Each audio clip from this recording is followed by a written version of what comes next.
Well, hello. We would like to begin. We are very thankful to have so many people joining us today, both out in the internet land, and you'll see we have quite a number of presenters today that I think will be a marvelous talk. Let me go ahead and give a brief intro, and then I will be passing it on to the main leaders today. This is seminar number 4 for our series on Erich Neumann. We have one more coming up in approximately a month, within a few weeks. His life and work and his relationship with C.G. Jung, and today's topic is more specifically on Neumann and the feminine. We have 4 full presenters and that us as hosts, and that includes Rena Parat, Lance Owens, Aurel Shalit, and of course Murray Stein. You'll see those names again there. I am the host today. My name is Steve Buser, and Ryan Deegan is a technician in the background.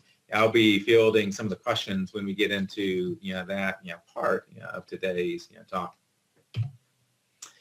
We are scheduled for 90 minutes, but we usually go a full 2 hours if there are questions afterwards. And I suspect today's topic will lend itself to that. We will go at least 90 minutes, and more likely we will go to the full 120 minutes.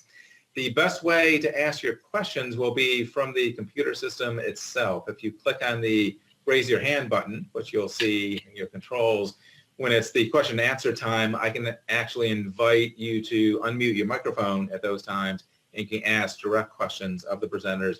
You can also type out a question if you prefer and send it in the question function of the program, or you can even email it to the address on the screen, but it's probably best if you do it verbally or use the question feature within the program itself.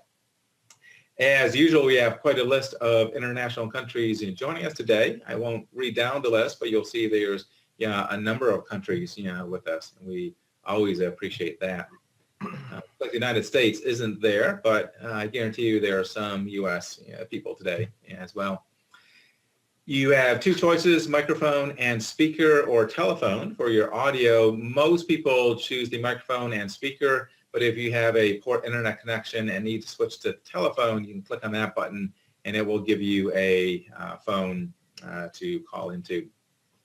Make sure you play around with the controls somewhat. Click on the full screen mode. You can enlarge the video of the presenters versus the presentation if you happen to be showing slides, and make sure you've optimized that for your convenience. We are recording as we do all our talks, so if you don't want to be taped, make sure not to ask a question, or if you want to be anonymous in a email question, make sure to say as much. And again, our next Neumann seminar is on Thursday, May 18th, and that will be on Neumann and Ernos, and that will be featuring Riccardo Bernardini. So, with that, I will turn this over to Aurel and Murray. Most of you know the 2 of them quite well. They have been with us for quite some time. Murray, of course, for a long time, and Aurel recently quite a bit. Both are full Jungian analysts. Murray based out of Zurich in Switzerland, and ISAP. Aurel Shalit is based out of Tel Aviv, Israel, but travels quite a bit. Both are widely published and highly recommend Googling them for their books. Without further ado, I will turn over right now to Murray and Aurel, who will introduce our other speakers and move forward. So thank you so much today. We are delighted to have everybody here. Thank you, Steve. I join Steve and Murray and welcome you all to this 4th session of the Jung-Neumann webinar. I would like to mention that several of our guest presenters have contributed very interesting essays to the Turbulent Times, Creative Minds volume that Murray and I edited, based mainly on the Jung-Neumann conference that was held now exactly 2 years ago at Kibbutz Shfaim.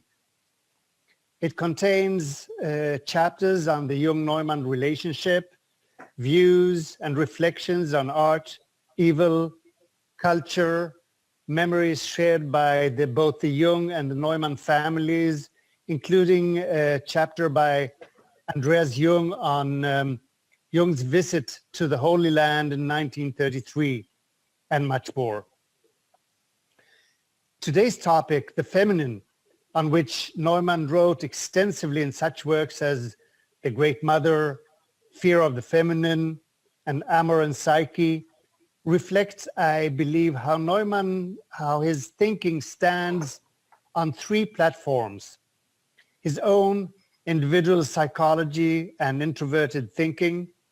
Like Jung, he bravely looked into the depths of the psyche, far away from the safety of the conscious mind. Secondly, he stands, of course, firmly on the ground of Jung and analytical psychology. And thirdly, on both the universal and the particularistic layers of culture. Regarding the latter, in Neumann's search for his own roots in Jewish culture, he sides with the aspect of prophetism rather than priestly convention. And just like the fatherly and rabbinical side is of less interest to him, he is astutely aware that Judaism has its roots in the repressed feminine. The cycle of the Jewish year follows the moon rather than the sun, which is an issue that he explores in Jacob and Esau. And the feminine dwelling of God, the Shekhinah, has to be brought back from exile. So the feminine, and Neumann's writings on the feminine, is a tremendously interesting subject on which both Rina and Lance have speculated thoughts and will present some very interesting thoughts about. Rina Porat, friend and colleague, who will share with us on the psychology of the feminine archetype in Jung and Neumann. She's a psychologist and senior Jungian analyst. She is the co-founder of the Israel Sandplay Therapists Association, of which she is a past president. I think she was the first president, in fact.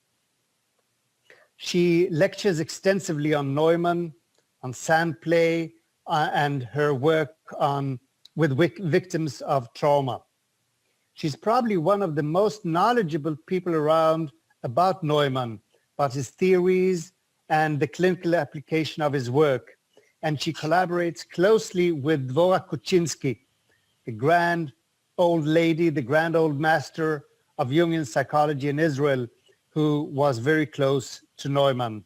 So let me hand over the word to Rina. Bavakasha, please. Thank you. Okay, so my subject is the psychology of the feminine archetype in Erich Neumann and C.G. Jung. I'll start with an introduction. In the foreword to Neumann's most comprehensive and important work, The Origins and History of Consciousness, Jung expresses the disadvantages of being a pioneer that knows only afterwards what he should have known before. Jung praises Neumann for his fundamental contribution to the psychology of the unconscious, especially in the realm of symbolism. C.G. Jung, March 1st, 1949.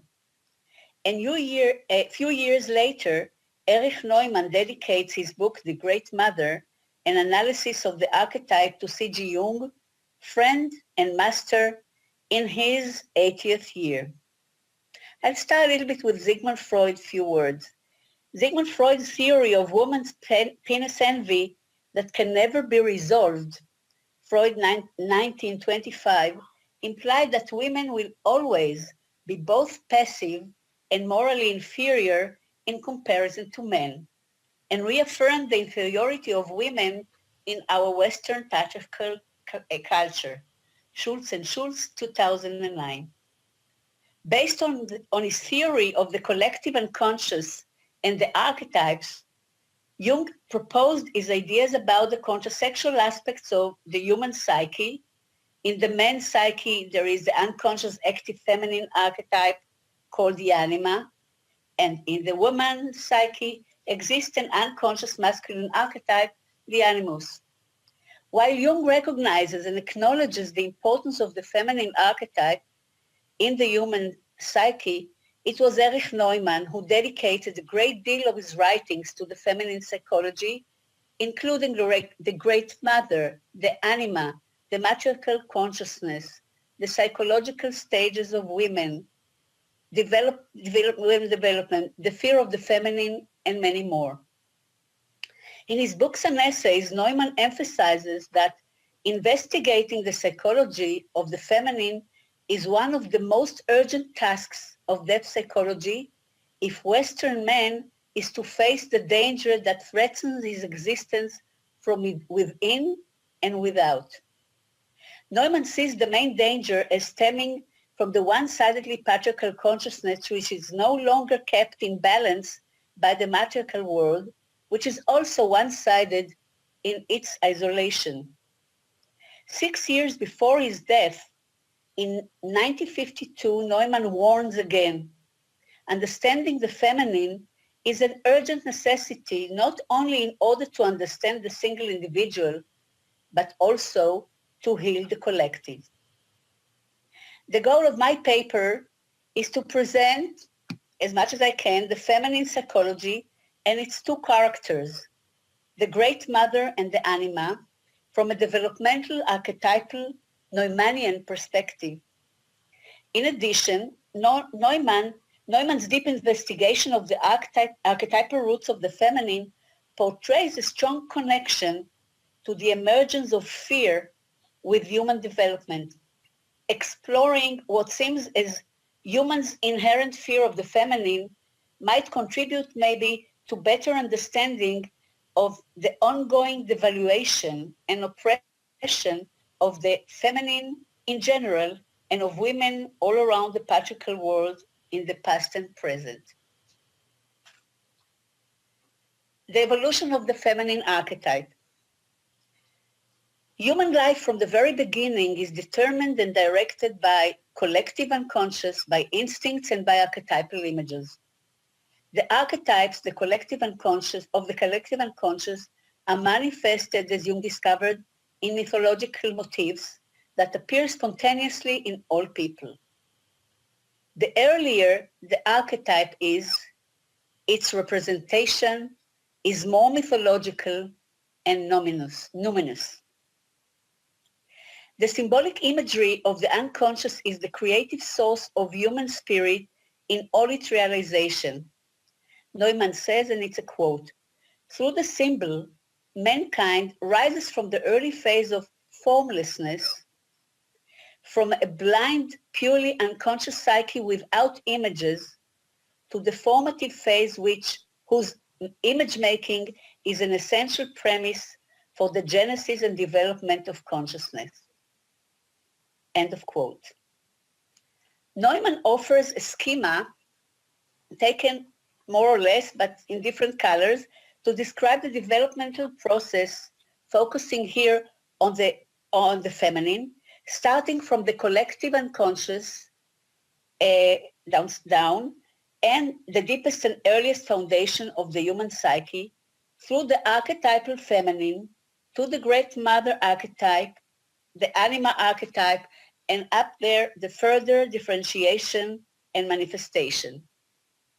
The psychological evolution of mankind begins with the matriarchal era in which the feminine archetype dominates and the unconscious directs the psychic processes.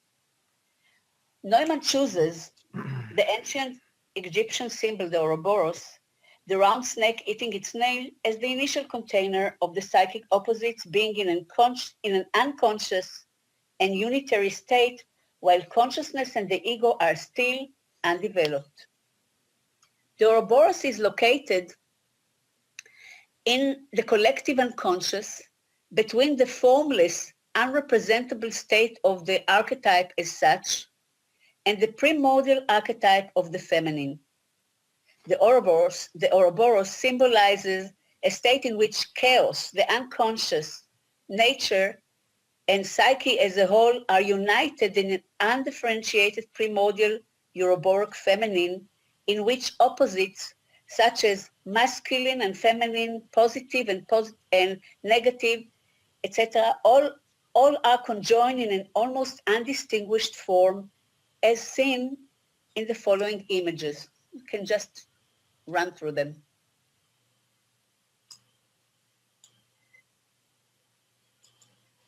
Masculine, feminine, positive, negative, animal, human. Thank you. Undifferentiated union and luminosity are characteristic of the original state of the unconscious and of the primordial feminine archetype. In the early phase, the luminosity of the primordial archetype exceeds the primitive's man's power of representation, so much so that at first no distinct form can be given to it. The transition from the Ouroboros to the primordial archetype of the feminine and then to the Great Mother, which is the third level, is fluid. The transition is fluid and the degree of mixture between them is very high. In exploring a group of archetypes from an evolutionary perspective, stage, as Neumann emphasizes, refers to a structural layer, not to historical epoch. He says that in the development of the individual and the collective, these layers do not lie on top on one another in orderly attunement like in our scheme, but as the geological stratification of the earth, where early layers may be pushed up at the top and the late layers to the bottom. Jung also emphasizes that archetypes are not isolated from each other in the unconscious, but are, and I quote, strong word, a state of contamination of the most complete mutual interpenetration and interfusion. Hence, the development of consciousness is closely related and dependent on the differentiation of the primordial archetypes in the unconscious. Neumann named this process of the differentiation of archetypal phenomena the fragmentation of archetypes, which leads to the emergence of more differentiated archetypal images that are projected to the consciousness and the world. Therefore, with the development of consciousness and higher differentiation of the archetypes, we come to more progressive hierarchy within the collective unconscious and the archetypal symbols. This is maybe too many words, a good place to shortly present the luminosity and powerful nature of the feminine archetype and its impact on a man's fate, life, and death. I'm showing Macbeth a little bit. Macbeth as an opera was composed by Giuseppe Verdi based on William Shakespeare's play. The leading character of this opera, Macbeth, was an actual person that reigned in Scotland in the 11th century. Macbeth, both in the play and in the opera, is described as a weak man dominated by a powerful and ambitious wife, and they both commit few murders in order to become king and queen. But the most influential and powerful figures are witches, the witches who, with their trickery and magical prophecies, play with humans' fate. Shakespeare presents in his play three witches that represent in fairy tales and mythology the goddesses of fate and that weave and spin the fate and destiny of humans. They appear in threes, referring probably to the three temporal stages of growth, which are birth, life, death, or past, present, future. In contrast, Verdi in his opera surprisingly fills the entire dark stage with numerous black and scary witches that create a terrifying atmosphere that seems to emphasize by exaggeration the powerful, deadly aspect of the feminine archetype. The witches seem to enjoy playing with Macbeth's ambitious feelings and murderous thoughts and actions that eventually take Macbeth and his wife into the realms of madness and death. In the backstage world of theater, and this is true, there is a known belief that the play is cursed, and therefore its title will not be ever mentioned aloud, but referred to instead as the Scottish play. So this was an example just to show how strong the feminine archetype is, and it creates a very, very strong feeling and atmosphere, and not really a figure in itself so much. But coming back to the archetype, to the feminine archetype and its most central symbolic representation, which is the vessel. According to Neumann, from the very, very beginning down to the latest stage of development, we find the archetypal symbol as an essence of the feminine. The basic symbol equation is woman equals body equals vessel. This corresponds to what is perhaps mankind's elementary experience of the feminine, the experience of the body as a vessel, which is universally human and not limited to woman. All the basic vital functions occur in the vessel body. The entrance and the exit zones are crucial for life: eating, drinking, breathing, elimination of waste, etc. All body openings, eyes, ears, nose, are places of exchange between inside and outside. The inside of the vessel refers to the body inner organs, to the belly, the womb, the heart, but it is also the dark and unknown inside, the unconscious world of instincts, emotions, images, magical and mystical contents, and even the underworld and hell as representing the negative aspect of the feminine.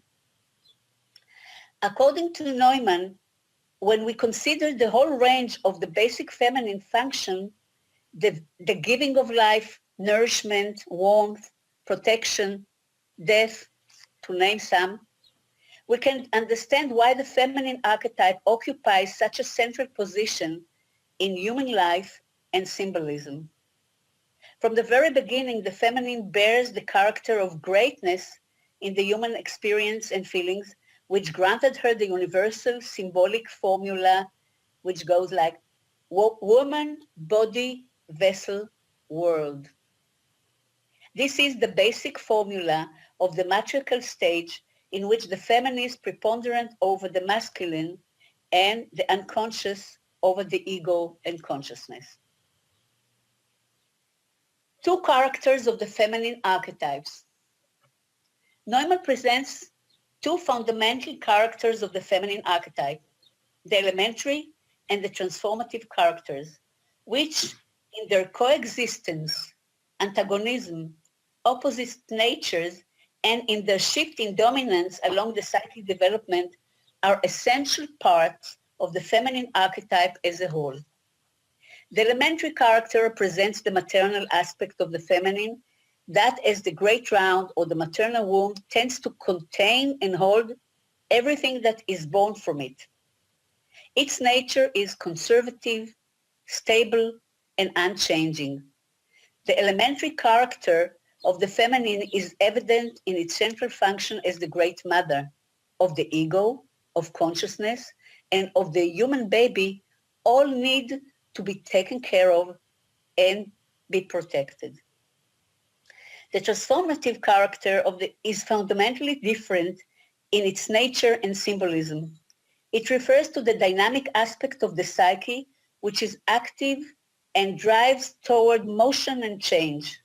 The transformative character of the feminine archetype exists from the very beginning and is active in every human being, but it is more marked in men in its role as the animal archetype.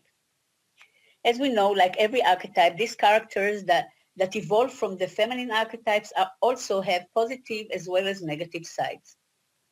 The Great Mother archetype. The term Great Mother as a partial aspect of the archetypal feminine according to Neumann, and I quote, is a late abstraction presupposing a higher developed consciousness. End of quote. This term is not combination of concepts, but of emotionally colored symbols. Mother refers not only to relationship with children, but to a complex psychic relationship between the unconscious and consciousness. Similarly, the term great expresses the symbolic character of superiority that the unconscious archetypal figure has in comparison with everything human. The ego, the consciousness, the individual, male or female, are forever childlike and dependent on the Great Mother. The mother-child primary relationship is described by Neumann as unique archetypal situation in which the newborn child or ego are contained within the archetypal Great Mother. In the beginning, the mother is everything to the child. She is the world, nature, the inside, the outside, the other, the self. This state of being in participation mystique with the mother is perceived as Garden of Eden, a perfect world with no tension and full with eros. Experiencing this motherly care provides the child and the ego a feeling of love and security, but also absence of fear. This strong experience of participation mystique, being always for humans the source of eternal nostalgia, stems from the psychic gravitation, the ego's tendency to return to its original unconscious state. Following the psychic evolution, it becomes more evident that in each aspect or stage of life, the dynamic aspect of human development, namely the interplay, interaction, and tension between opposites, is a very crucial factor. Love, security, and heavenly participation mystique don't last forever and are replaced by fear, separation, or conflict. As the ego develops, the child begins to sense the opposite, negative position contained in the same experience. As with every transition in psychic development, this experience of the opposite is related to the formation of archetypally normal fear or anxiety. Hence, the matriarchal stage governed by the mother archetype is followed by the patriarchal stage in which the father archetype is dominant. What precedes this transition is the separation of the world parents, the splitting of opposites from unity, the creation of heaven and earth, above and below, day and night, light and darkness. The term patriarchal stage signifies that the child has now reached a level in the development of the ego and of consciousness in which an increasing importance is given to will, activity, learning, values, and socialization. The child's growing independence and its separation from the mother indicates the loss of security, which creates an inner conflict between the tendency to remain in this safe container and the necessity to develop out of this security. Without separation, the child will not develop into an adult. It seems as though the child is caught in a conflict played out between the mother and the father archetype. It is partly true, but Neumann adds that the self, in each stage of the psychic development, directs the process and pushes towards the next stage, the patriarchate, while the previous stage, the Great Mother, has to be overcome, and it appears as the archetypal, terrible, devouring mother. The constellation that Neumann describes as fear of the feminine normally appears in this stage as fear of the terrible mother or the witch, both in boys and in girls. This terribleness and the fear of it are archetypal and is even independent of a personal mother's correct behavior, which we love always to blame the mother, but it's archetypal. In a cosmic or mythological representation, Through the separation of the world parents and the coming of light, the ego is positioned between the lower feminine world of earth and body and the higher masculine world of heaven and spirit. But since consciousness and the ego experiences themselves as masculine, this lower earth world is taken to be the world of the Great Mother and consequently hostile to the ego, while heaven is seen as the ego-friendly world of the Father and of the Spirit. The ego in its heroic patriarchal stage fights the Great Mother frightening dragon, whether we call it the feminine, nature, the world, or the unconscious. The main task of consciousness is keeping distance from the unconscious in consolidating and defending its position and strengthening its stability. The great wall that marks the boundary between conscious and unconscious is continually being strengthened by the devaluation of unconscious contents, distancing from nature, from the body, and especially depreciation of the female.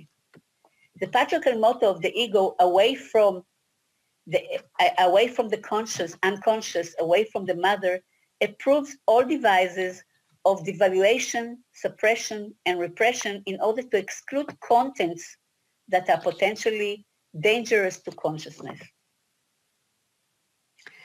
The anima archetype.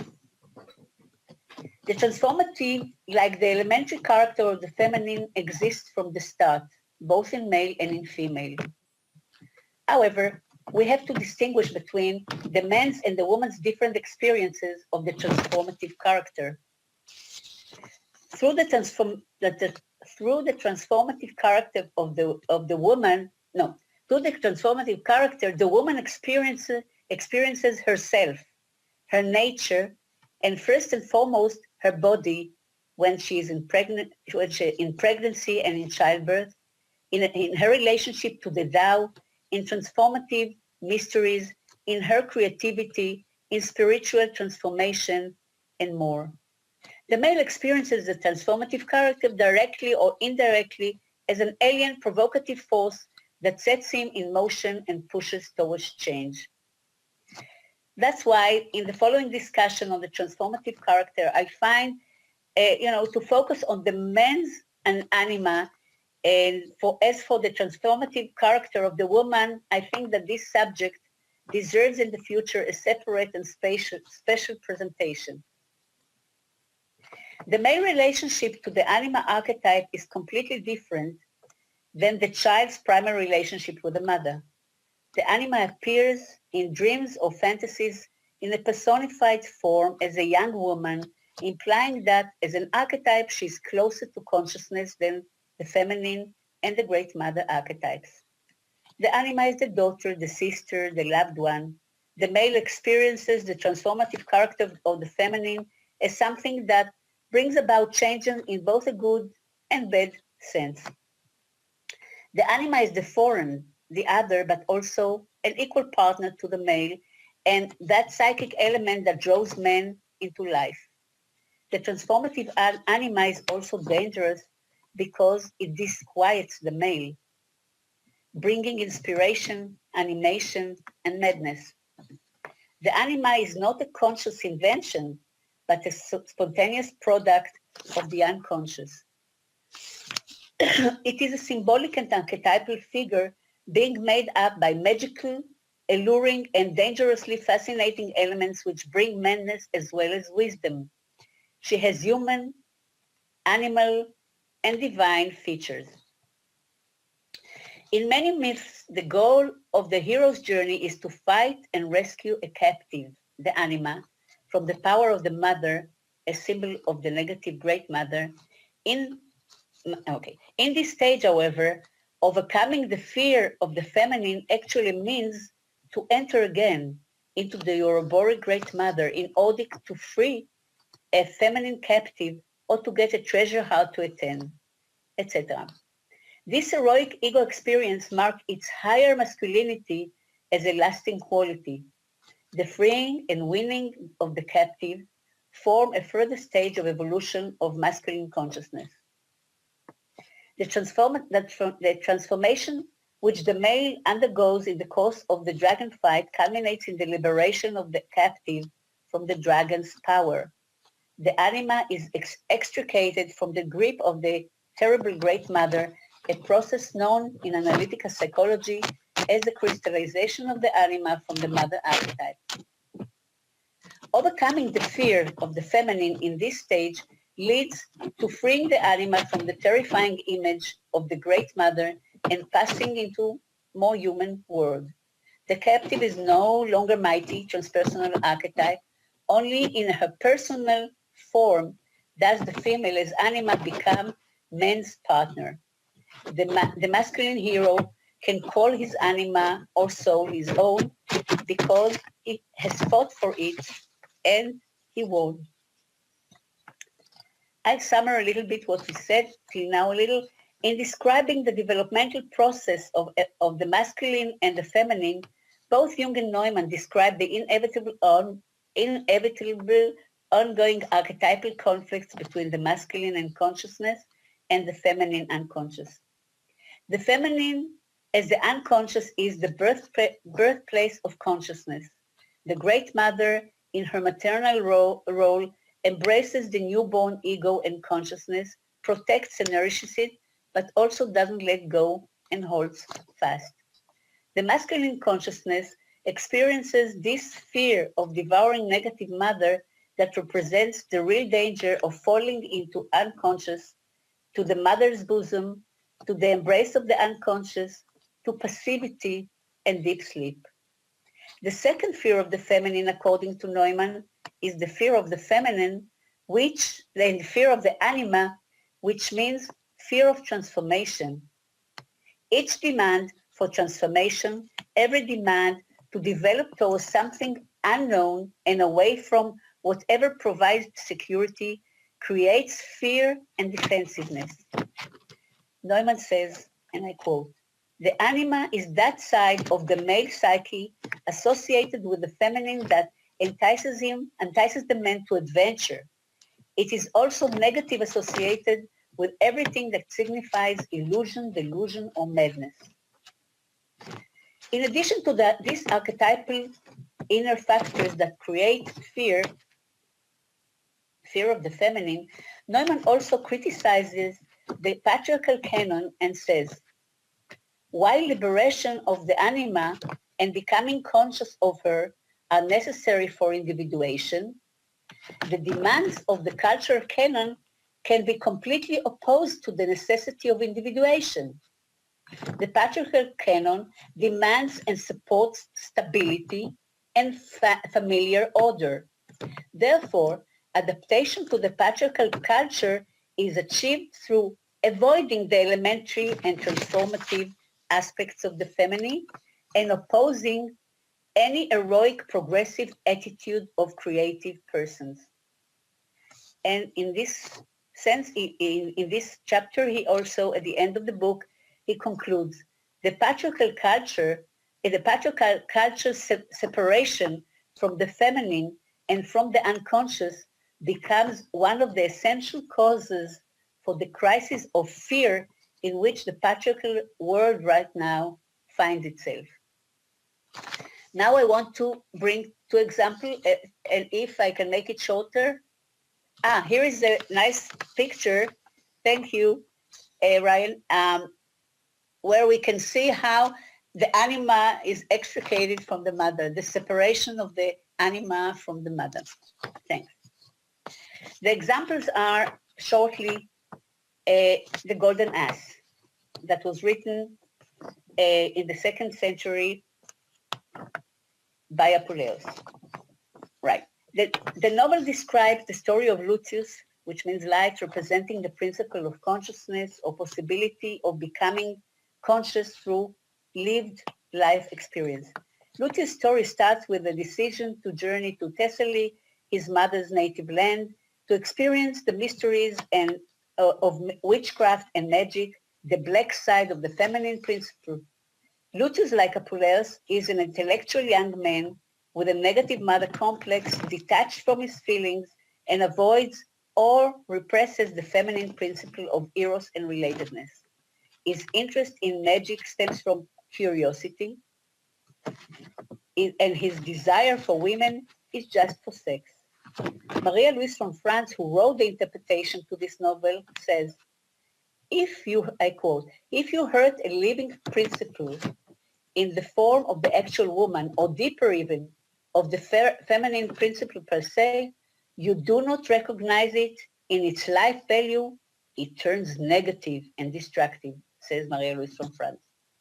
The development of a superior patriarchal consciousness is always closely connected to suppressing the feminine archetype, the anima, to fear of the chthonic feminine principle compensated by a strong fascination to the dark world of magic. The plot revolves around Lucius' curiosity and desire to see and practice magic. While trying to perform the spell to transform himself to a bird, he is accidentally transformed to an ass. This leads to a long journey, living as an ass, filled with various tales, including the story of Eros and Psyche, interpreted by Neumann. Lucius finally finds salvation, returns to be human, through the intervention of the goddess Isis, whose cult he joins. Maria Louise from France writes that the return to the feminine, the reintegration of the feminine, is the essence of her book. In this sense, she joins Jung and especially Neumann, whom I don't think she likes too much, but she really joins in ideas. All of them express the same necessity and hope of really returning to the feminine. The last example is the Magic Flute, by Mozart and Neumann. This is the closing example of this presentation. In Neumann's interpretation of the libretto, he emphasizes the strange mixture of archetypal motifs of a fairy tale combined with the Freemasonry patriarchal doctrine. The opera as a whole presents a wide range of opposing archetypes, roles, values, and symbols that create a dramatic and highly emotional atmosphere. The opera starts with a never-ending archetypal conflict between the feminine and the masculine, here represented by the negative aspect of the Queen of Night, with the feminine will to power and the patriarchal one-sided Zoroastrian priesthood, and they both are fighting for supremacy, where each has different target. The Queen of the Night wants, by all means, to get back the mandala, the symbol of the sun that Zoroaster is wearing on his chest, on his breast, as a sign of his office as the ruler of the patriarchal consciousness. Zoroaster wants the queen's daughter, Pamina, and abducts her with the false pretense of saving her from her wicked mother. Within the conflict, there is love story of Pamina and Prince Tamino, who is sent to rescue her. The opera presents the obstacles and hardships of the two lovers, which end with the union accomplished with the assistance of the magic flute. There are severe complications in the journey, in the mother-daughter relationship, in the initiation process of Tamino, and even his archetypal task to rescue his anima, Pamina, didn't happen. Pamina's liberation comes into conflict with Tamino's development. Along the way, Pamina is transformed from a free princess awaiting rescue into an equal partner as worthy of initiation as Tamino. Pamina is included in Tamino's masculine initiation journey, enjoys the purification stage. Pamina actually assumes the leadership and where are we? The leadership, and initiates with the help of the magic flute, initiates help. The magic flute enables the couple to pass through the elements, water and fire. The power of magic flute is to subdue everything in nature through its divine music. At the end of the opera, instead of one hero, there is also a feminine heroine, and this creates a new conjuncture, a new union of masculine and feminine, which together with the music of the magic flute, a feminine element, combine love with wisdom of the heart. I wanted just, Erel, I don't have time anymore, right? Erel? Okay. I wanted just, I find it of great importance to insert here before closure a few sentences concerning Neumann's original concept of the matriarchal consciousness. The matriarchal consciousness is a birth-giving consciousness in a very specific sense. It forms the bridge between the unconscious and the ego consciousness. It is not only prior to patriarchal consciousness, but a special consciousness that is closer to the unconscious and has a special light that stems from its strong emotion. The changing inconstant quality of this emotional light contrasts with the constant light logos brightness of the sun. The matriarchal consciousness is a relatedness consciousness of nearness. Its highest form is a wisdom contrasting with the objective abstract wisdom of the patriarchal logos, which looks at things from the distance. It has been called a wisdom of the unconscious and instincts of life and relatedness. This eros character of the unconscious instinctive wisdom always applies to relation between living things. And the last sentence that Neumann says, the development of psychic wholeness in which consciousness of every individual is creatively allied with the contents of the unconscious can make possible a fertile and living community. This is the ideal for the future. Thank you. Thank you, Rina, for this excellent presentation. We'll take questions after both presentations, and I'm sure that there will be a lot of interest, not the least in those last few sentences about about feminine consciousness. So I will turn over the word to Murray to present Lance, and then we'll come back to questions and comments. Thank you, Rina. That was very fascinating review of Neumann's theories and thoughts about the feminine and development, psychological development. I'm going to introduce Lance Owens, who is our second speaker today, and welcome him to our webinar series on Neumann and Jung. Lance is a medical doctor specializing in emergency medicine. He has a very interesting background in that he is also a Gnostic priest. He is a student of Gnosticism. I first encountered his work in reading his introduction to Alfred Reeby's book on Gnosticism and Jung's search for roots, and was very, very impressed by Lance's scholarship. And he's also written a good bit on the Red Book, which was published in 2009. And so he's taken a great interest in Jung, particularly in the Red Book in recent years. And now with the publication of the letters between Jung and Neumann, he's picked up that dimension of the development of analytical psychology. We owe so much to Erich Neumann. And for years he was left more or less in the shadows. Now he's coming very much more into the light. And Lance is going to speak today about Jung and Neumann and their relationship, and specifically about their mutual understanding of the importance of bringing the feminine more strongly back into our culture, creating a better balance between masculine and feminine, and overcoming these obstacles that Rina also was talking about in relation to repression of the feminine in patriarchal culture. Really a huge cultural task of our time, so important. So with that very brief introduction, I'll turn this over to Lance. He will speak, and then we'll have an opportunity for discussion with both speakers and among ourselves. So Lance, please. Thank you very much. Is my audio on there? Yes.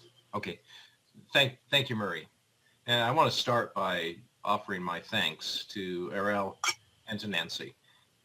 They started me on this journey of rediscovery, my own rediscovery of Neumann.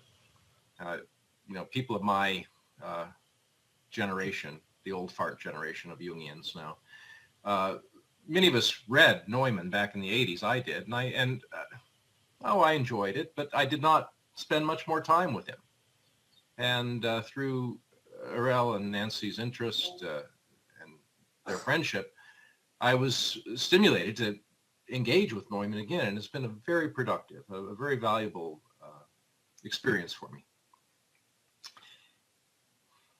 So today I'm going to talk a bit about Jung's own relationship to the feminine and how it related to Neumann's inner journey, his own inner perceptions of the tremendous importance of a rediscovery, of a liberation, of a bringing back from its patriarchal exile, the reality of the feminine. And I want to start a little bit by talking about Answer to Job and Neumann's response and his conversation with Jung about Answer to Job.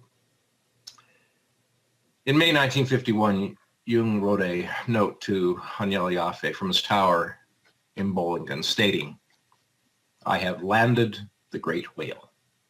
I mean, Answer to Job. Answer to Job was Jung's great Leviathan drawn from the bottomless sea. Near the end of life, Jung stated it was the only one of his books that he would not want to rewrite. He would leave that one just as it stands.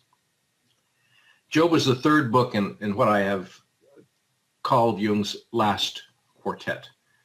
His four final works, the immensely important books he published after his near-death visions in 1944. In these last works, in this last quartet, Jung gave his mature commentary on the numinous beginnings, which contained everything. The experience that nearly overwhelmed him beginning in November of 1913, and which he eventually recorded in Liber Novus, his big red folio volume. But, of course, until the Red Book was published in 2009, no one could have really understood this fact, understood the relationship of these later works with the Red Book. In Answer to Job, Jung powerfully confronted the God image of Christian theology, the canonical God of his ancestral tradition. He wrote to Neumann about what he had done, explaining that in his nakedness, he had to insult even God. The Jehovah of Christian dogma was incomplete. It was imbalanced. It needed the feminine. It needed Sophia. Of course, Jung recognized that his book would rouse revolt and objection from many quarters, and it was, as he described it, a scandalous work. Upon publication in 1952, it most certainly did. But prior to publication, Jung tested the waters by sending his manuscript for comment to a few people whom he respected and trusted, and Erich Neumann was certainly at the top of that list in 1952 or 51. In the fall of 51, Jung sent a typescript of Answer to Job to Neumann. At that point, the two men had entered a mature phase of their association. Over the prior 4 years, they had talked privately in person annually. Jung had heard Neumann speak at Eranos. He had carefully read the huge pile of manuscripts that Neumann had sent him. And Jung had labored to help get Neumann's books published. In his letters to Neumann, Jung had several times called his work brilliant. And that was a word that Jung did not use very often in describing the work of others. Certainly, Jung was interested in Neumann's response to his Answer to Job. And when he eventually received back Neumann's response, Jung wrote thanking Neumann for the, quote, "the way you understand me. This compensates for 1,000 misunderstandings." The way Neumann understood Jung was exceptional. When Erich arrived in Zurich in the fall of 1933 at the age of 29.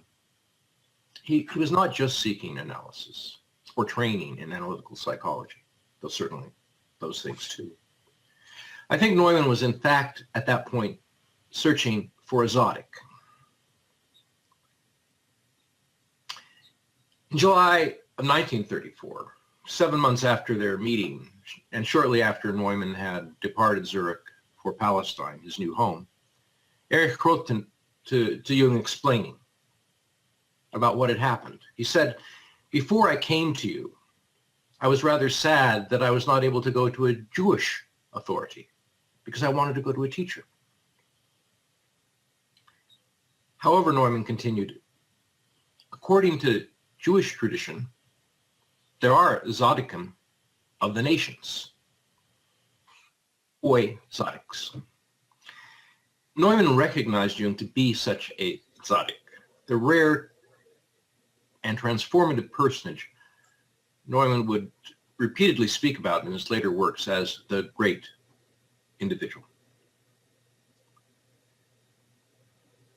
Jung was Neumann's Zodik. And here, to understand that word, the righteous one, the great teacher, the master, one has to understand Neumann's previous interest and involvement with Hasidism.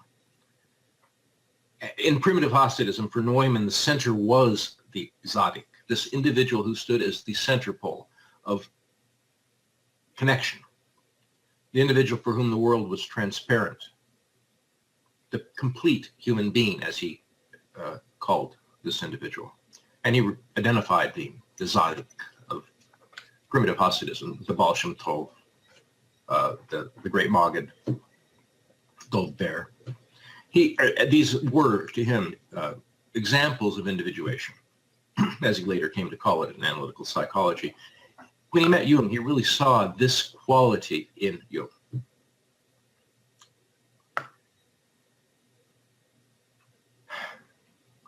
Meeting Jung transformed Erich's life. In 1955, Neumann published an 80th birthday tribute to Jung, explaining that Jung was the only great man he had ever met in his life. He went on to say, quote, "When I came to Jung as a young man, he gave me, like a gift from a higher power, the courage to be myself." And that is quite a gift. Well, after reading through Jung's transcript of Answer to Job a couple of times, Neumann composed his response. And this letter of December 5th of 1951, I think, is a key to understanding the dynamic interchange between the two men. And here I'm just going to excerpt a few pieces of it. I could talk for a long time about this letter and the things that were happening in their discussion here. Neumann begins, and I quote, "Firstly, Answer to Job, is a book that grips me deeply. I find it the finest and deepest of your books. And I should say also that it is actually no longer a book. In a certain sense, it is an argument with God."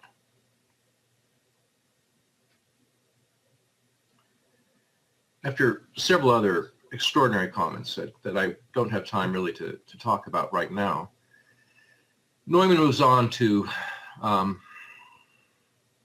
his central observation about the core issue he sees, recognizes,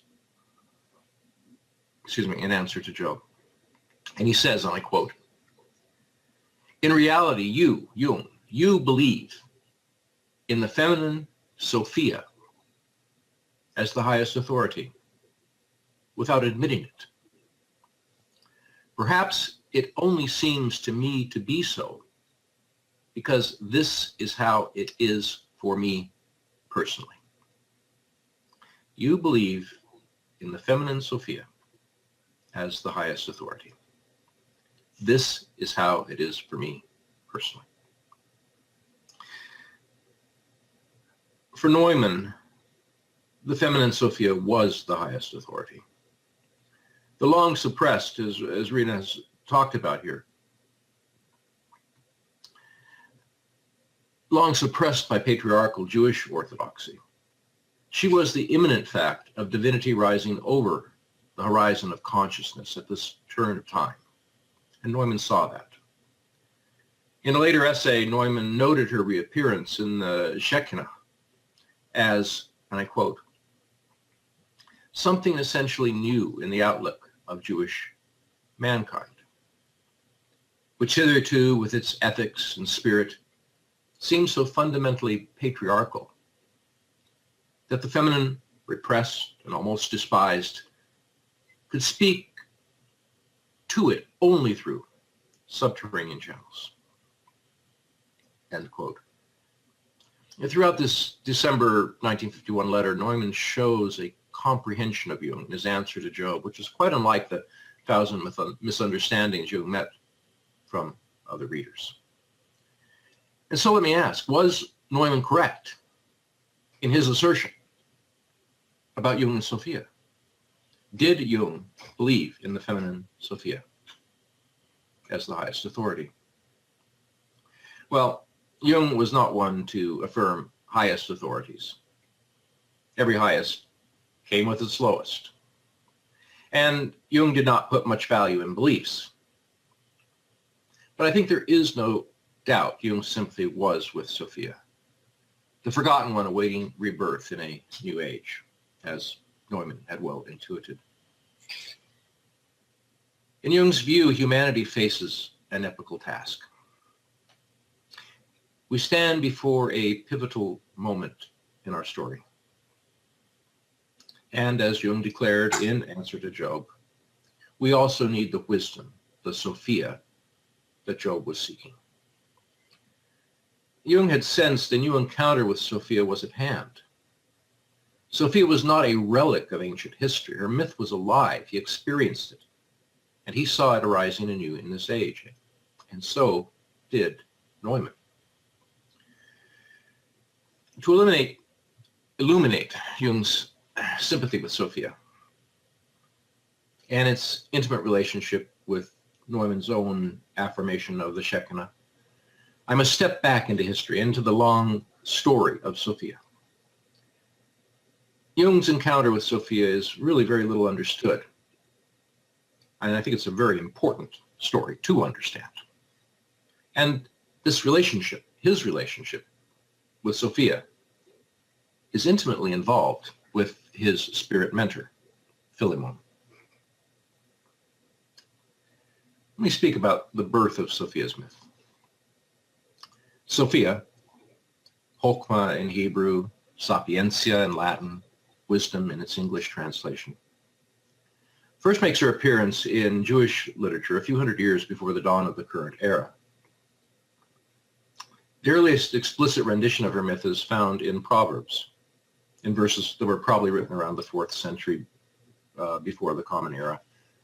In chapter 8 of Proverbs, Sophia announces herself in a bold first-person voice, proclaiming, and I quote here from Proverbs, "The Lord formed me from the beginning, before he created anything else.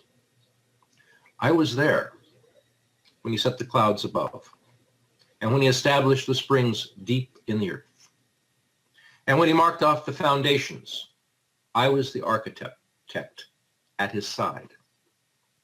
I was his constant delight, rejoicing always in his presence." Proverbs. Now that was an extraordinary new twist in the divine drama.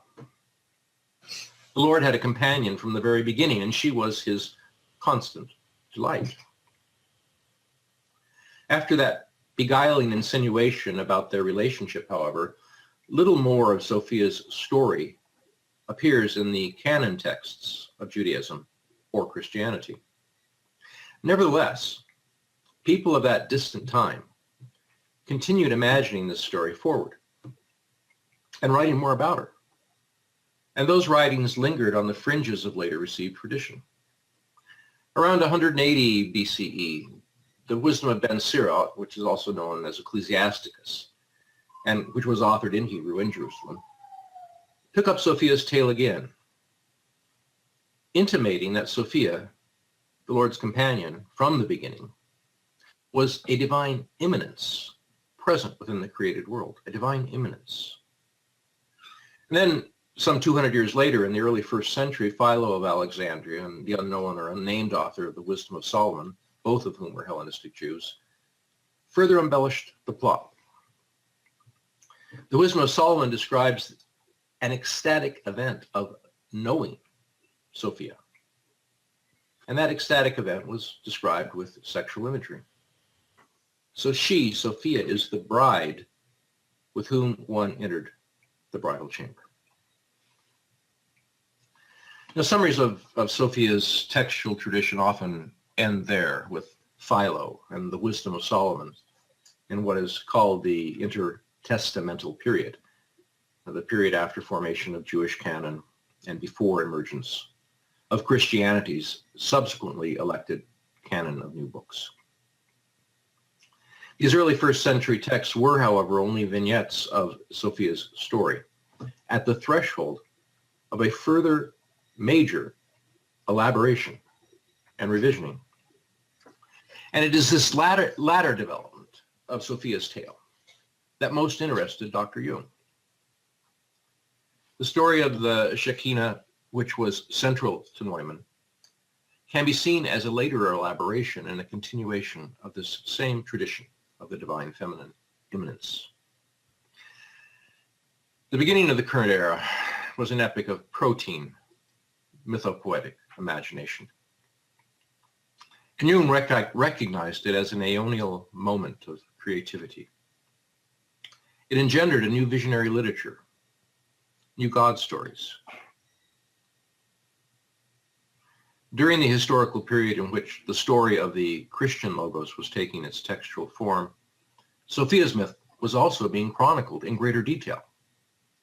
Sophia and Logos, or Christ, were perceived in this alternative literature as syzygies, as companions of a supernal duality.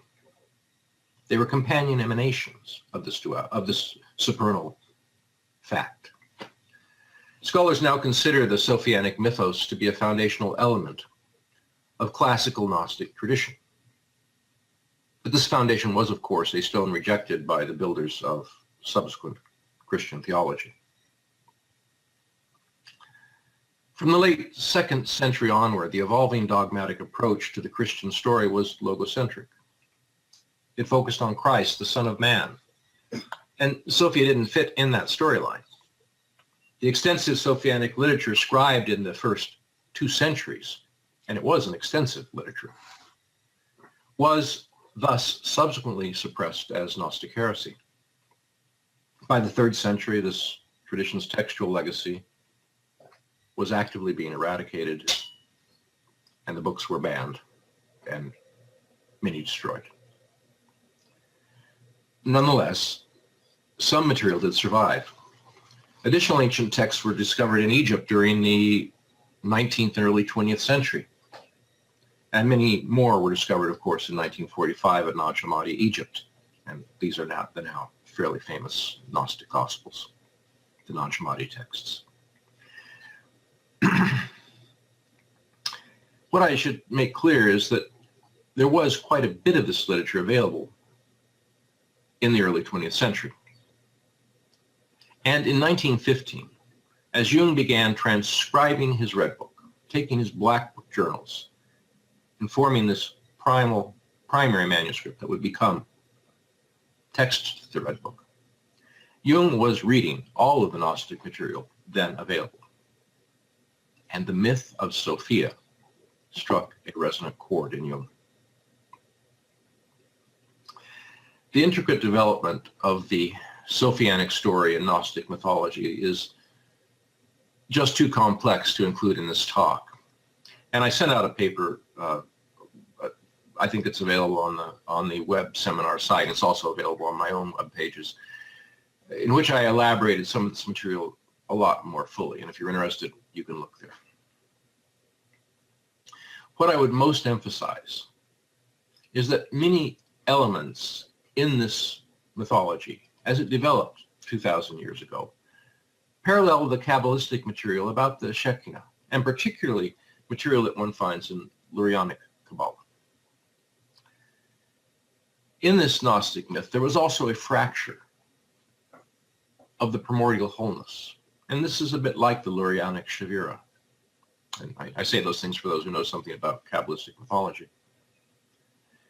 The myth of Sophia explains that there was a fracture in the primordial balance of this syzygy. At a catastrophic point, Sophia was separated from her twin, the Logos, and she had fallen into exile, into the depths, into the realm of chaos. Now, how that happened is articulated in these myths in several different ways. But the result ends up the same. The result was that Sophia entered into what would become material reality. In the existential origin of cosmos, she became the animating factor, the anima mundi. She was the life of supernal reality present, immanent in cosmos. She's often designated in the ancient texts as the mother of life. And in Gnostic mythology, Sophia is the one who breathed life and spirit into the first man, Adam. Now, I know this all sounds esoteric and it's complex, but I tell this tale for a reason. In Jung's early draft manuscripts of Liber Novus, he pondered these old Gnostic images. By 1915, as Jung worked on the first manuscript of Liber Novus, he was reading this Gnostic mythology in an attempt to understand what had happened to him during this crucial period of creativity. Jung met the story of Sophia. Let me explain a little bit more about that. In Memories, Dreams, Reflections, the role played in Jung's life by his ghostly guru, Philemon, is explicitly disclosed. Jung explained that Philemon was his teacher. One might say he was his spirit tzaddik. And most of you will be familiar with the image or the images Jung painted of Philemon in the Red Book. He painted him several times, including on a wall in his tower bedroom at Bollingen, which one should remember he called the shrine to Philemon. He carved that above the old tower entrance. Shrine to Philemon. But few people grasp the full history of Philemon, a story that was central to Jung's experience and understanding of Sophia. On the last page of Liber Novus, the full text is published. Jung discloses that Philemon had in ancient times been an Israelite heretic. Philemon had once been the Samaritan prophet, Simon Magus. Philemon, the magician, was anciently Simon, the magician. Strange as it is, this is part of Jung's strange tale. And I suppose if one wants to look at the extended history of Jung's association with Judaism and even Jewish mysticism, one should take into consideration the fact that Philemon was an Israelite heretic. At least once upon a time he had been. So let me tell you a little bit more about this Simon Magus, the story that Jung knew about Philemon, and Philemon was important to him. And I don't think unless you understand some of the story, you understand why Philemon was important to him, or some of the things that are happening in the latter parts of the Black Book in the scrutiny section, the stuff that Jung was developing in 1915 through 1917. So Jesus of Nazareth was not the only extraordinary teacher wandering Palestine 2,000 years ago.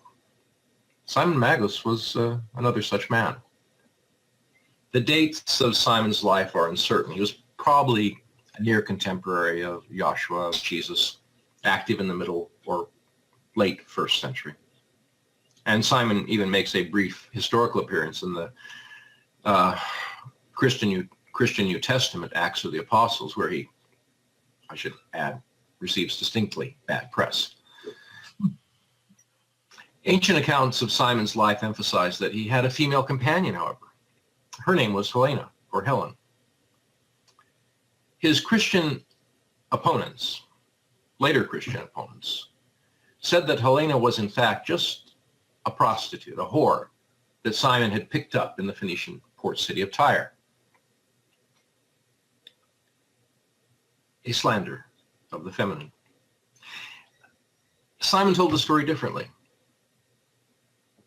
Simon understood himself to be, in some fashion, an agent of Logos.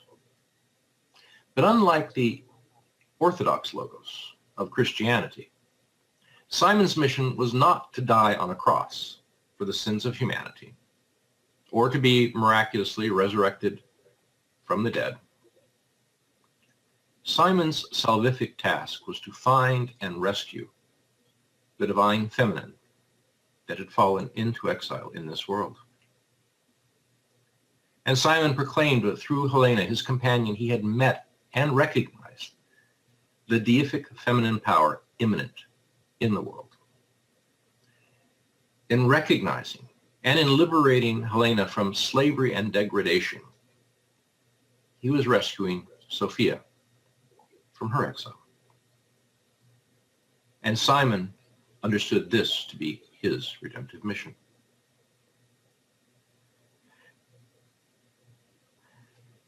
In, I think it was 1892, G.R.S. Mead, an eminent early scholar of Gnosticism, collected all of the ancient accounts about Simon Magus and Helena. And Jung owned and had read Mead's book on Simon Magus by 1916. The book is in Jung's library right now. In this work, Mead emphasized the story's psychological meaning, explaining that Simon was the Logos, and Helena was the feminine immanence of deity present in the world, the anima mundi. Mead explained, quote, Helena was the human soul fallen into matter, and Simon the mind that brings about her redemption. Mind meets soul. Logos meets Sophia, the one in exile. This was the Sophianic redemption, the reunion of Logos with Sophia, the healing, the reunification. My intuition is that Jung mythically understood his own task in an analogous fashion. In the 1920s, when Jung scribed a private meditation on his 1913 encounter with Elijah and Salome, as recorded in Liber Primus of the Red Book, he declared, quote, they, Elijah and Salome, might just as well have been called Simon Magus and Helena.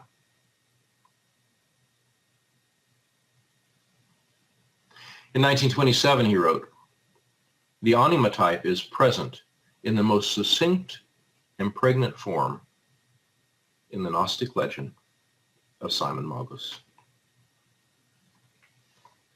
In the 1920s, when Jung composed a private meditation on his 1913 encounter with Elijah and Salome, he declared, as I said, they might as well have been Simon Magus and Helena. This image of the redemption of the feminine and this unification is very much part of the experience Jung was having in these early periods. In 1924, Jung had almost completed his work on the Red Book. There are only a few more pages he added after that, a few more images. Let me show you. Do you have the slides ready there? Show me slide 1 there. All of you that have the Red Book recognize this. This is folio 154 and 155 of the Red Book. I think these are among the final paintings in the book. As I said, thereafter, there are only a few more pages and illustrations. These were painted around 1924. This was about around the time, a little bit after the time Jung's mother died. It was about the time he had begun work on his tower, and his work on the Red Book was winding down. This is 10 years after his initial and initiatory visionary experiences of 1913 and 1914. And I believe these pages are a summary tribute, and final dedication to his guides. After completion of their images, transcription of his manuscript drafts, as I said, really crawled to a close. Go on to the next slide. You've all seen this page, Philemon. And above this image of Philemon, written in Greek at the very top, is the inscription, Philemon, father of the prophets, or Simon Magus. And then the next slide. On the facing page, framing the mysterious image of the veiled woman, he inscribed words from Paul's first letter to the Corinthians. Dei sapientia in mysterio. The wisdom of God, the Sophia of God in mystery. Even the hidden wisdom which God ordained before the world unto our glory. The Spirit searches all things, yea, the deep things of God. And on either side of the arch, around the veiled feminine figure standing apparently on an altar, he offers words from the Revelation of John, chapter 22. Spiritus et sponsa discut, vene et qui audit dicet vene. The Spirit and bride say, come. And let him that heareth say, come. And let him that is athirst come. And whoever will, let him take the water of life freely. And over the arch is placed the inscription, Ave Virgo Virginum, praise Virgin of Virgins. Go on to the next slide. So, is it Philemon and Sapientia there? Were present on those facing leaves? Or is it Simon Magus and Helena? Or is it Logos and Sophia?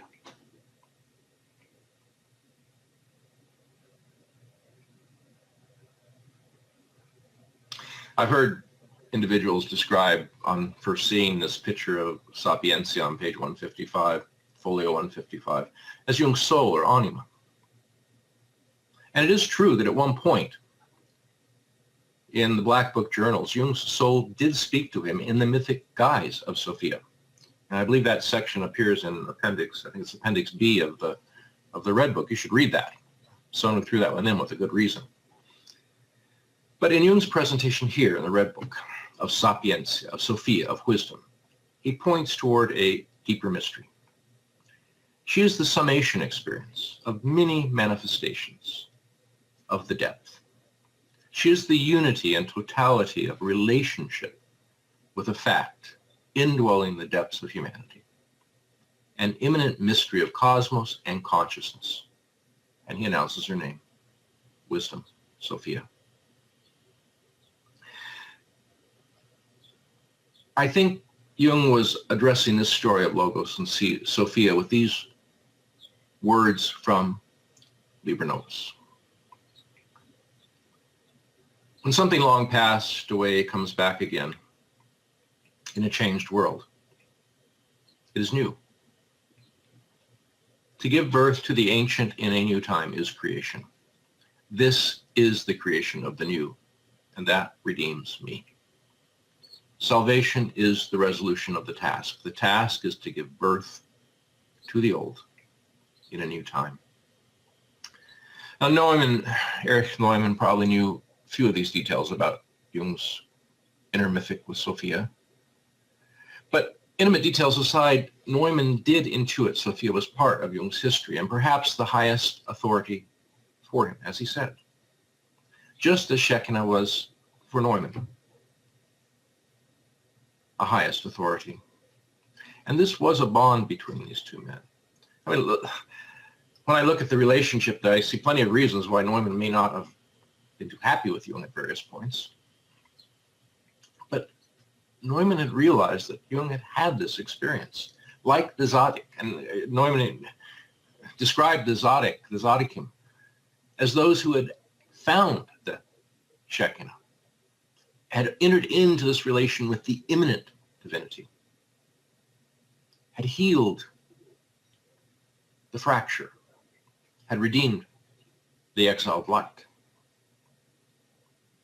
Jung had faced a uniquely personal task. At the critical juncture of his life, he confronted both the burgeoning questions of voices he identified as his dead and the burden of his Christian heritage at the threshold of aeonial transformation of a new age. Neumann stood on different ground. He had his own debt, and their number multiplied catastrophically during his lifetime.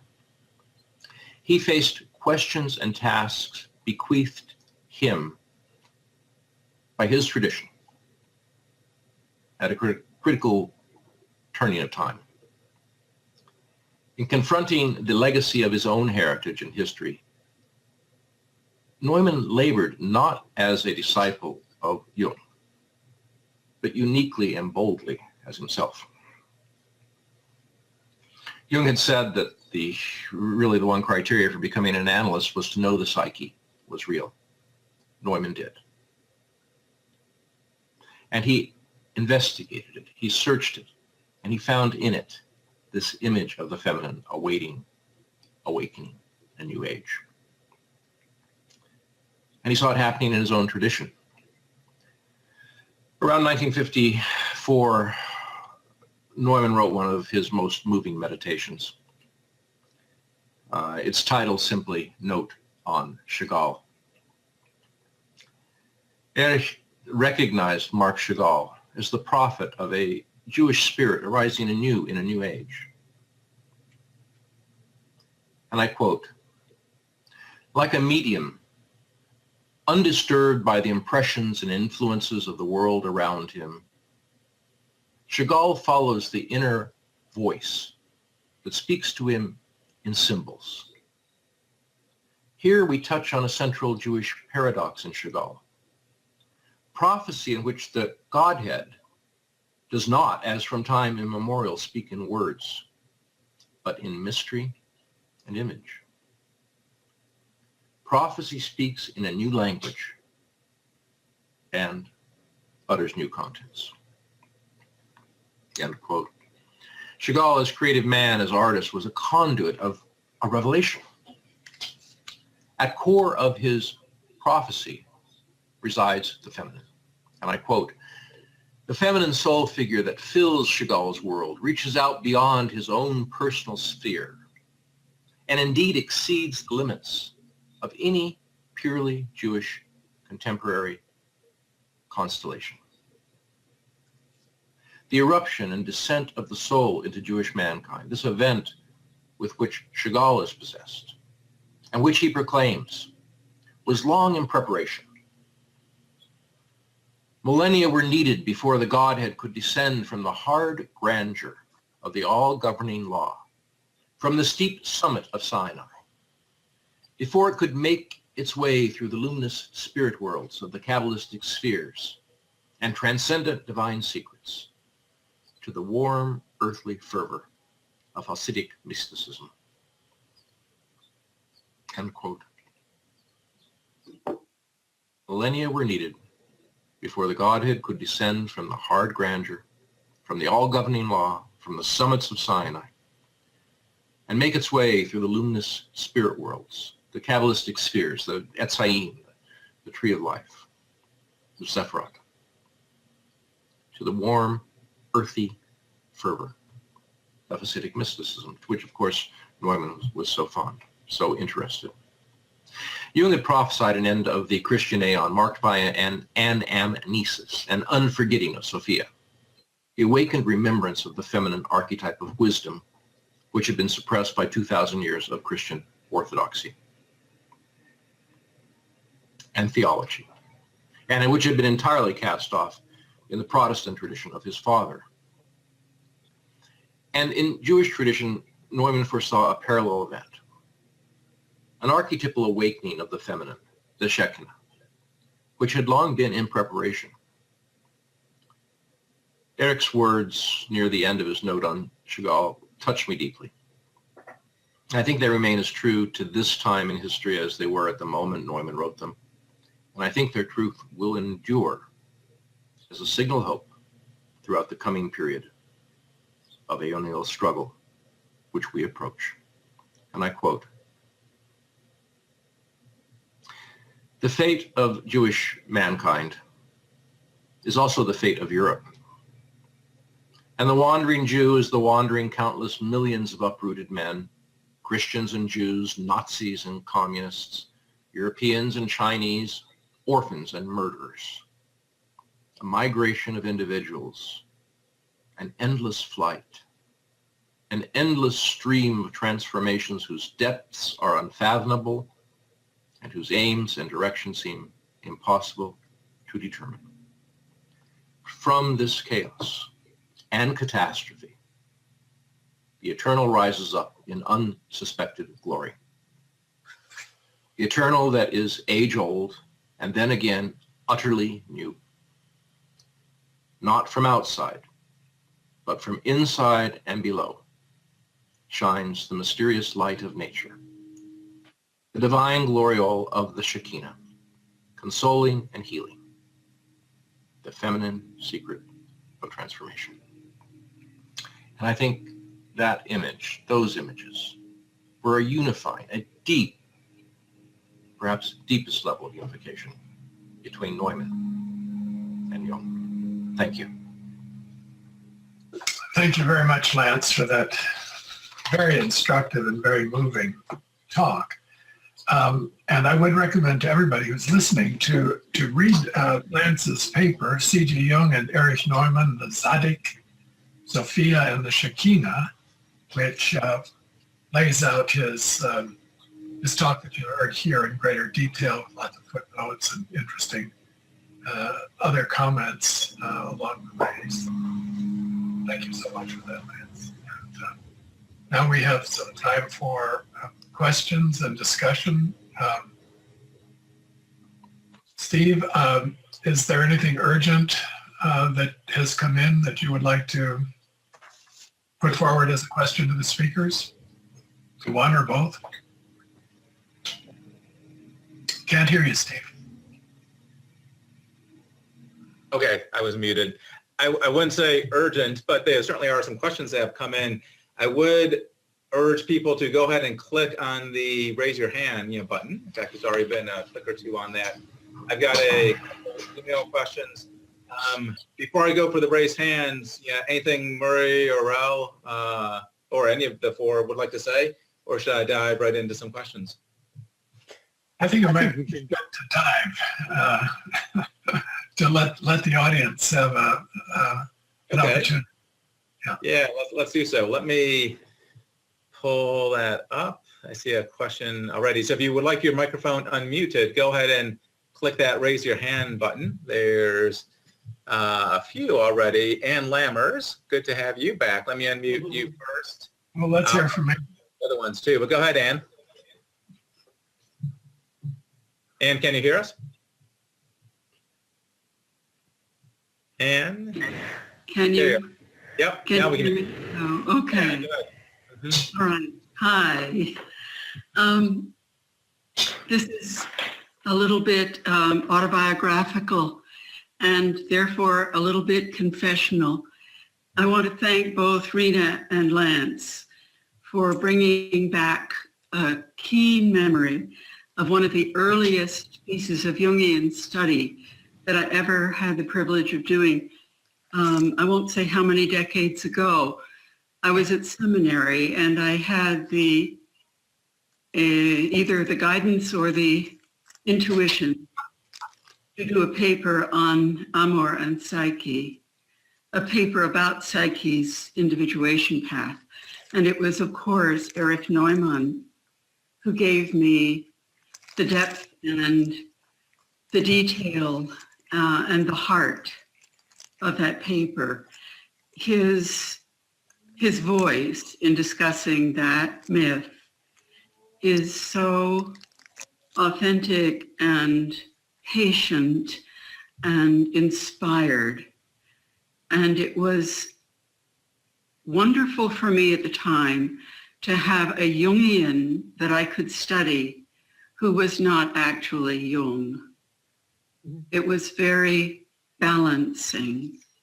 And his appreciation of the feminine and his understanding of what Psyche encountered in relation to the terrible mother who was also spurring her to become herself inspired me deeply. And I think I'll just let it rest there.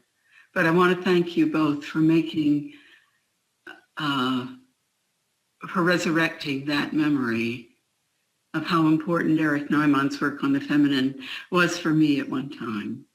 Still is. Well, thank you, Anne. So appreciate your participation and your presentation, earlier with us. There are a few hands I'm going to click. Can I add in something? Yeah, please do. I just wanted to add in that, can you hear me? Yes.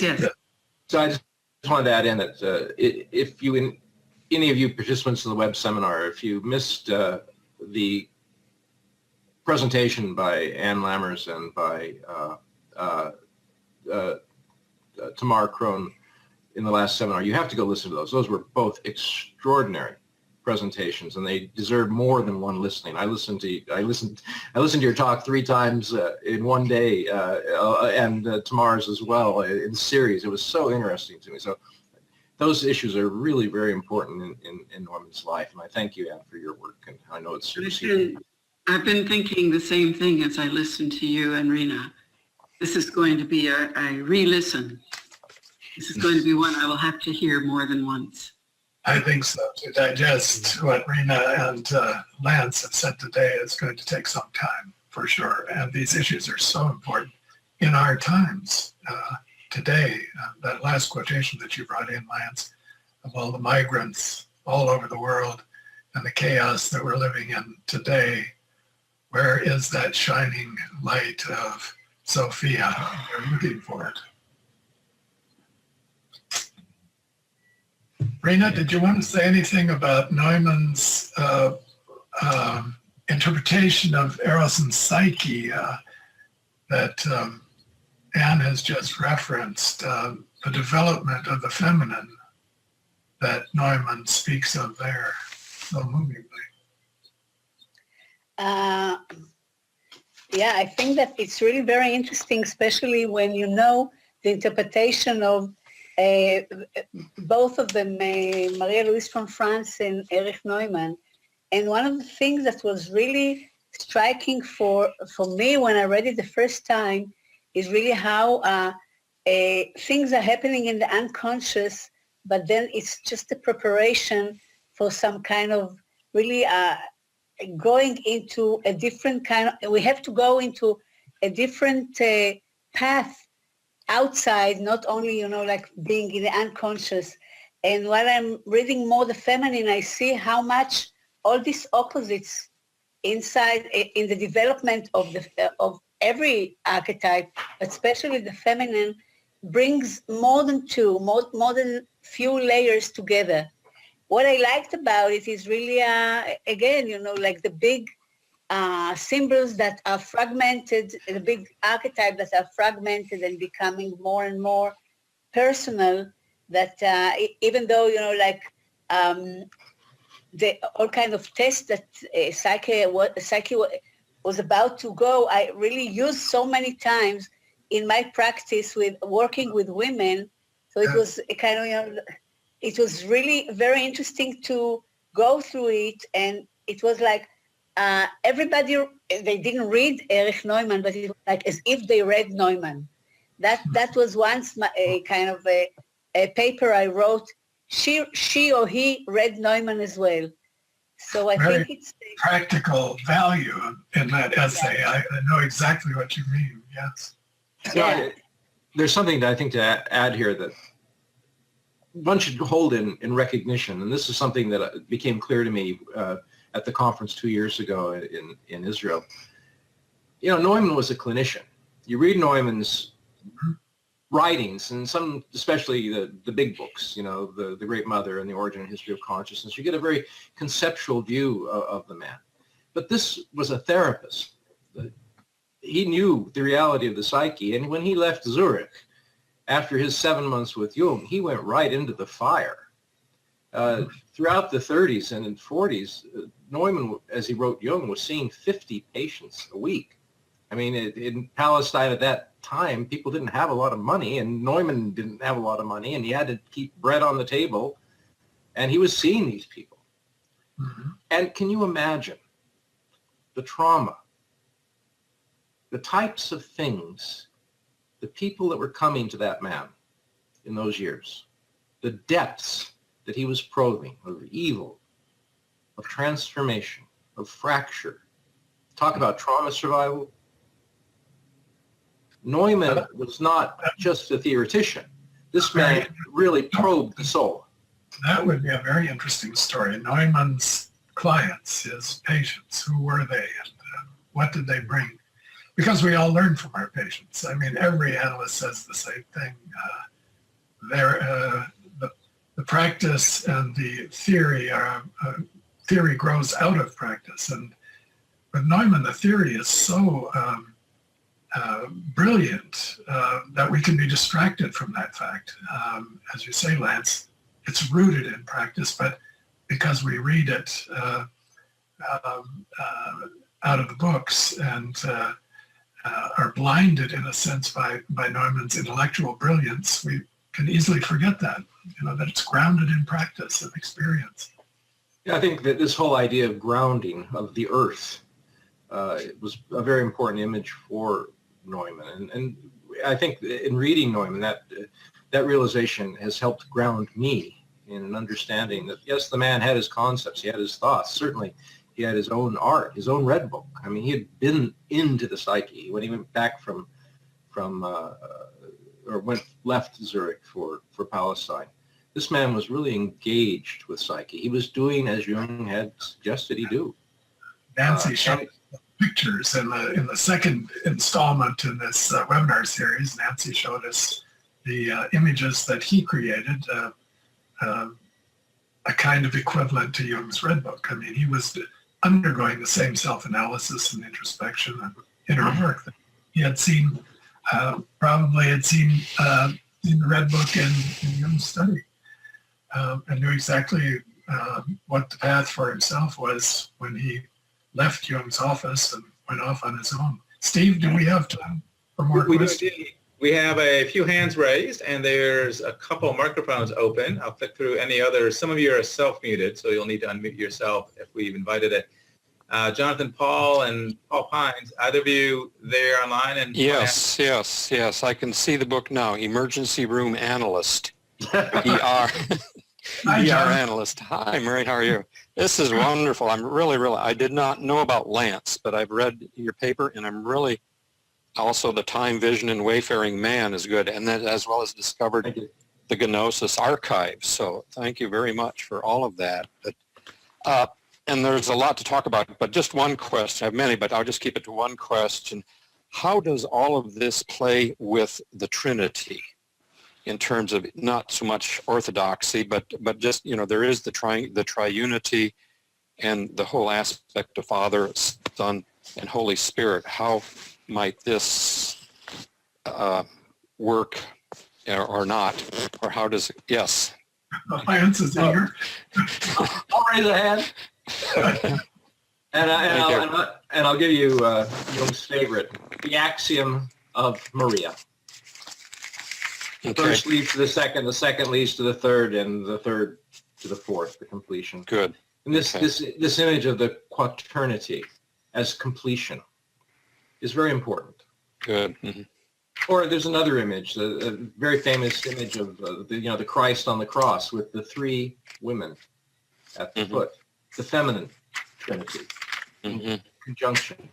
So Jung felt that the three was a number looking for its fourth, looking for its completion. And this image played greatly in all of Jung's works as coming to the fourth. And the fourth was that immanence, and it was also of the feminine. That's why he saw, one of the ways he saw that this myth of the feminine was alive was in the the dogma, the assumption of the Virgin Mary. I mean, this seemed very strange to Protestants in Zurich. My God, Yeah. I think there's an issue here that the Trinity represents a kind of perfection, an abstract perfection, and the Quaternity represents what Jung called wholeness. So you have a tension between perfection and wholeness. And Jung didn't want to substitute, in a sense, one for the other, but he wanted to hold them in a tension. He says you could, and so the feminine plays a very important role there in that, in bringing the perfection to wholeness, toward wholeness. You give up some of the perfection. You have to let go of some of the perfection, some of the abstract perfection, in order to capture the wholeness of the Quaternity. And that's a sacrifice, in a sense. That's good. I got a chill with that one, that perfection and wholeness. I like that. That's very good. Thank you. Thanks, Jonathan, for that question. Yeah. There's another microphone open. Paul Pines, are you there? Can you hear me? Yes, we can. Okay. It's been a lovely, very rich webinar. And listening to it, a couple of questions have occurred to me. One is, the Apuleius, the golden ass, is embedded in the cult of Isis. So the anima present in the whole discussion of Amor and Psyche takes place in the maybe proto-Judaic Shekinah figure of Isis. But one of the questions that occurs to me is Jung's struggle with the feminine seems to be emotionally quite different than Neumann's embrace. And one of the examples of that is the ambivalence in the Red Book towards Salome. His relationship towards Salome really draws on his very complicated, I think, at least in my reading, conflicted approach to the feminine. And the only other observation I have here in the positions between Jung and Neumann might be the difference between the Gnostic and Lurianic relationship to the feminine, whereas the Gnostic wants to free the soul, the Shekinah, the Sophia from nature, whereas the Lurianic wants to repair nature, wants to really embrace the idea that the original vessel can be repaired. So those are observations, and I leave them open for discussion if anybody wants to take them on.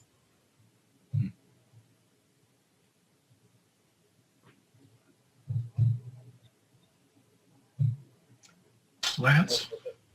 Well, yeah, okay. This idea. Struggle with the feminine, and but Salome is healed. She's in need of healing. What do you make of that? She's blind, and then she receives her sight. I think that there is a struggle there. Jung is struggling in those early parts of the Salome Elijah event. This is what opened it up. I mean, this is December of 1913. This stuff is broken loose, and he is conflicted. I wrote a little book called Jung in Love, where I talked a great deal just about that entire episode and about Jung's relationship with Eros and his coming to terms with it. And this was, I think, a coming to terms with Eros, with relationship. And it happened. I mean, there was an event there, and there was, I think, a transformation. Eventually, as he said of Philemon was a lover of the soul. And Jung was coming to terms with Eros and relationship at this period in his life.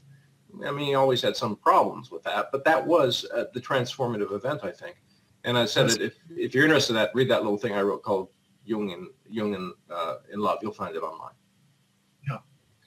And Rena, what about Neumann? Did he struggle with the feminine? I mean, we know quite a bit about Jung's struggles with the feminine, with women. There were several that are famous ones. And his... with marriage and so on. What about Neumann? Did he struggle with the feminine? I believe Dora would have known much better, because there were all kind of stories about him that she heard not some from him and some from his wife that was her analyst. But I really think that he really was a kind of, women loved him. As far as I understand, he died so many years ago, and Dvorah says that she's still in love. So in a way, there was something very powerful about him that really everybody, I understand from Dvorah that he was really, he didn't have to do anything, that just fell on their feet. I don't know, I can read, I don't know a lot about it.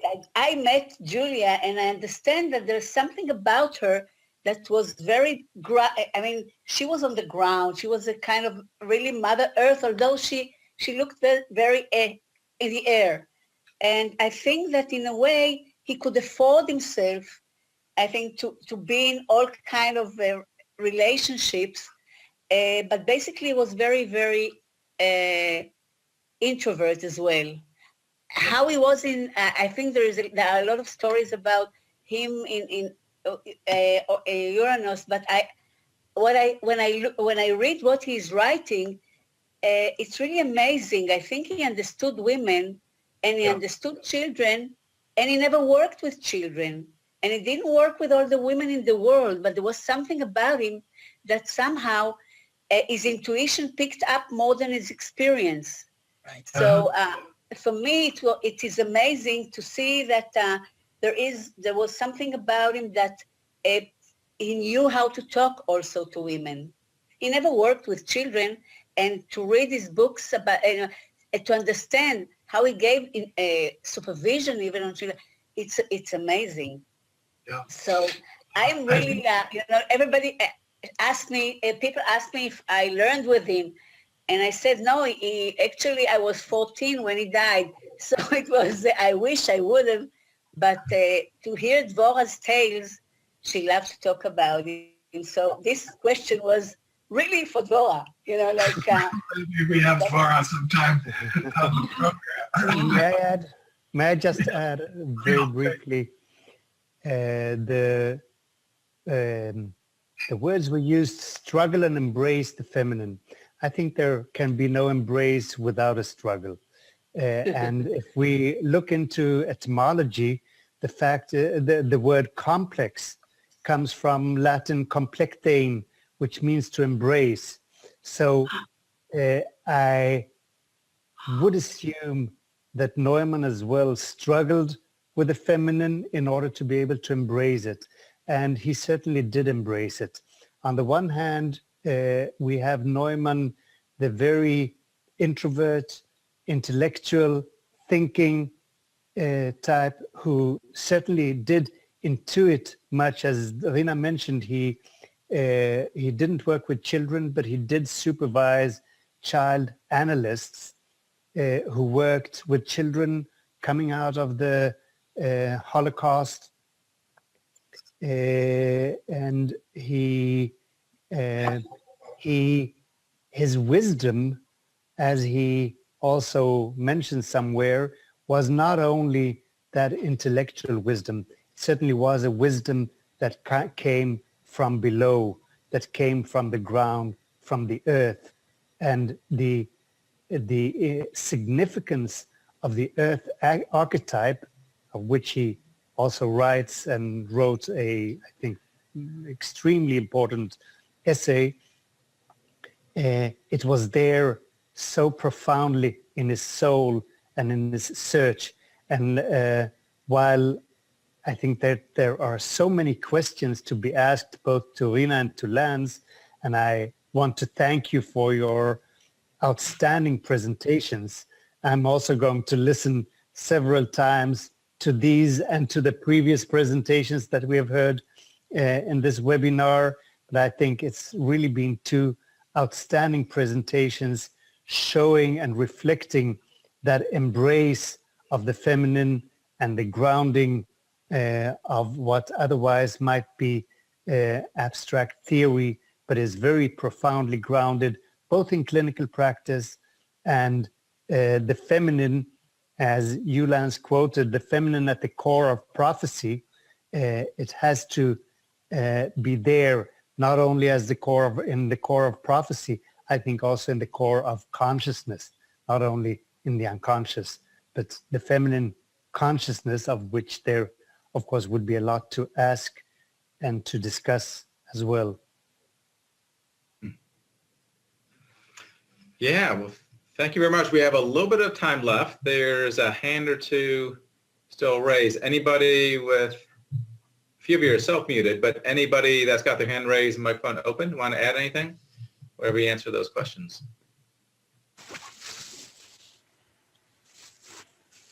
Okay. Hello. Oh, yes, go ahead. Mhm. Hello. I'm just wondering if it's possible to have a bibliography. I would like to follow up both with Reen and Lance's other writings, and I could, you can tell me to go to Google or something, and I'll do that. But if you're able to put them out, I deeply appreciate it. Thank you so much for this wonderful webinar. Mm-hmm. We can certainly distribute that if any of the presenters have any material that they or others they like to direct them to. Get that to Ryan or I. We will distribute that out to participants. But Google is a wonderful approach. Google. Okay. I mean, at least you'll find my stuff. I have a bunch of my things on academia.edu, a website, and I have all my things there. It's a useful site, and there are other places, but also the paper, which I abstracted a bit. In small bit For today. For today, yeah, that paper is available on the seminar web introductory page. I think Ryan put that up there. You did. Yeah, so you can click. You can click and get it there, or if you just search for Erich Neumann and C.G. Jung and my name, you'll find the paper on academia.edu. I put it up there too. Okay, thank you so much. And I will answer on Rina's behalf. Rina can answer for herself, but No, I like when you talk for me. Okay. She does have an essay in Turbulent Times, Creative Minds, but Rina and I are in fact also working on a project that will eventually be published, an introduction to the works of Erich Neumann. So that will be forthcoming when we manage to pull it fully together. Wonderful. Thank you. Point. I would highlight that as well. I pulled out my copy right here just when Arel was mentioning it. But this really is a marvelous book that's got many of the presentations that we've already discussed on the Asheville Young Center seminar, and many that we haven't. So if anybody has an interest in Erich Neumann and wants to go in depth, this book, edited by Arel and Murray. Hold it still. Hold it still? Okay. Yes. You're moving. Turbulent Times, Creative Minds. Thank you. You're welcome. Yeah. We have that on our webpage, too, if you click on the seminar. I think we do have now. Is there a second left? Yeah. Steve? All right, am I still, this is Anne. Hi, Ann. Yes, you're still unmuted. You can have the closing thought. My last word. It is thrilling. It's been an absolutely thrilling 2 hours. Lance and Rina, as I'm digging deeper into part 2 of the Neumann, the big Neumann unpublished book on Hasidism, I am going to carry your voices with me as he talks about the Shekinah. Thank you. When are you coming to Israel? As soon as I can get there, dear. I'll see you if I can. Right. Already at Rena's place. Yeah, next year in Jerusalem. That's right. That's right. Let's hope. Yeah. I want to thank everybody. Any last comment? We're at the closing time, but I want to open it up to the 4 presenters. Anything, not that you have to, but any last thought before we wind down momentarily? I'd just like to say thank you again to Rina and Lance. Really inspiring, informative, deep, perfect. Thank you so much for your contributions. John, thank you for the opportunity to be here. Thank you both. Thanks. Thank you, both of you. It's been really tremendously interesting. I've thoroughly enjoyed today as well, and the comments clearly have been so striking from the listeners. So thank you, everybody. Yeah, both listeners and presenters today. We will be reconvening in a few weeks. I'm sure you'll get the emails about that, about Neumann and Eranos. That promises to be a fascinating discussion as well. So without further ado, we will say goodbye and touch bases again in a few weeks. Thank you very much. Thank you. Bye. Bye-bye.